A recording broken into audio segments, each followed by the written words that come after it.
Welcome back. Continuing the news. Diabetes and obesity, a dangerous combination. In this evening's health report, Shamela Pullen looks at how the two conditions are linked. Diabetes occurs when the pancreas doesn't produce enough insulin or the body can't use it effectively. There are two main types, type 1 and type 2. However, type 2 is what's becoming a growing concern.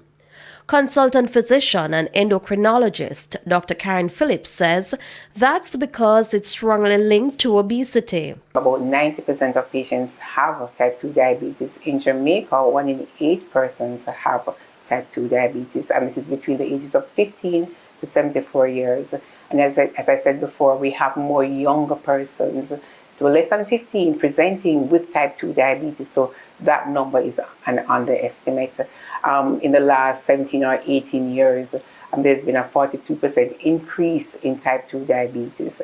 And so, as we know, diabetes is actually the #1 cause of death in Jamaica. So if you put to the math, you see why we're concerned about obesity. Obesity is when a person has excess body fat. This can be due to a number of factors. People would commonly say if the United States coughs, we will catch a cold. So similarly, so it's a westernization of our culture, it's a fast food, it's a big portion sizing and all of that. And then of course in Jamaica there is maybe not so much for the teenagers, but as we get older, the older persons like females, there's a kind of cultural reinforcement where fluffy is, idolized.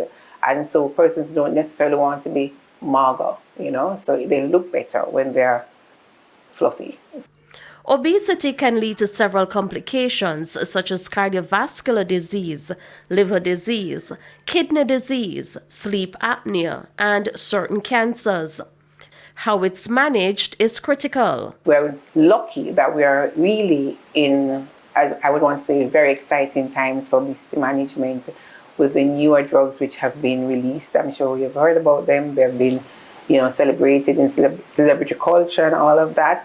But what we're seeing with these drugs is that the percent of weight loss that you can have is maybe similar to bariatric surgery, which would be the best in terms of treatment, and also an improvement in the we call comorbidities or the illnesses associated with obesity. But the new drugs are not for everyone. They are usually prescribed based on how severely obese the individual is. With your health report, I'm Shamela Pullen wishing you good health.